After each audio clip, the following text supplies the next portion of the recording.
భగవన్నామం ఏం చేస్తుంది అంటే క్రమక్రమంగా మీకు తెలియకుండానే మీకు భగవంతుని యొక్క భక్తి యందు బాగా ఊల్చుకునే లక్షణాన్ని ఇస్తుంది.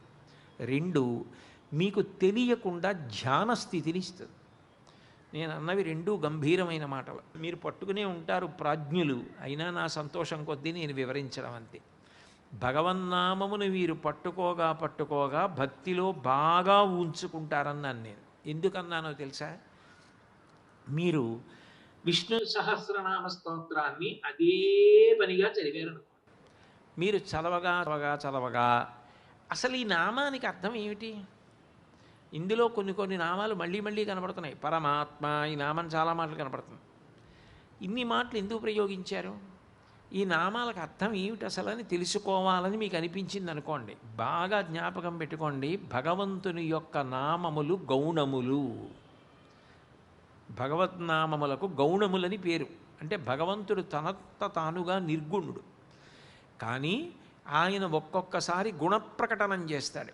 ఆ గుణప్రకటనం చేసినప్పుడు ఆ గుణము గౌణమై నామముగా మారుతుంది. నాకు ఈ పేరు ఎందుకు వచ్చింది? కోటేశ్వరరావు అన్న పేరు నేను పెట్టుకోవాలా. మా నాన్నగారు బాలసారి చేసినప్పుడు నాకు ఈ పేరు పెట్టారు. కానీ భగవంతుడికి అలా బాలసారి ఉంటుందా? అలా ఆయనకి ఎవరైనా పేర్లు పెట్టారా? మరి ఈ పేర్లన్నీ ఎక్కడి నుంచి వచ్చాయి అంటే, నిజానికి ఈ పేర్లన్నీ దేని వలన వచ్చాయి అంటే, ఆయన ఒక్కొక్కసారి ఒక్కొక్క గుణాన్ని ప్రకటనం చేస్తే ఒక్కొక్క పేరు వచ్చింది. మీరు భగవంతుడి నామములు పట్టుకున్నారనుకోండి, ఇప్పుడు 1000 నామములకు అర్థం మీకు తెలుస్తోందనుకోండి, ఒకటి మాత్రం బాగా గుర్తుపెట్టుకోండి, పరబ్రహ్మమునందు తత్వము ఒక్కటే అయి ఉంటుంది. మీరు ఏ నామాలు చదవండి, తత్వం అంతే, అట్లాగే ఉంటుంది. విష్ణుం వ్యాపకత్వం, శివ వ్యాపకత్వం. శివుడు అభిషేకం చేసే ముందు ధ్యాన శ్లోకం చెప్తారు యజుర్వేదంలో. ఆ పాతాళ నభస్థలాంత భవన బ్రహ్మాండమా విస్ఫుర జ్యోతిస్ఫాటిక లింగమౌళి విలసత్పూర్ణిందు వాతామృతై అస్తౌకాప్లుతమేకమీశమనిశం రుద్రాను వాకాన్ జపన్ ధ్యాయే తీప్సిత సిద్ధయే ధ్రువపదం విప్రోభిషించేచ్చివం బ్రహ్మాండ వ్యాప్త దేహాభసిత హిమరుచాభాసమానా భుజంగై కంఠే కళాహ కపర్దాహ కలిత శశికళాశ్చండ కోదండహస్తాహ ద్రక్షా రుద్రాక్షమాల సులలితపపుషస్యంభవ మూర్తిభేదాహ రుద్రాశ్రీ రుద్రసూక్త ప్రకటిత విభవాన ప్రయచ్చస్తు అంటారు.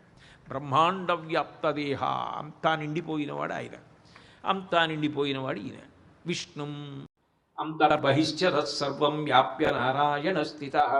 ఆ తత్వం తెలిస్తే పరమ సంతోషం.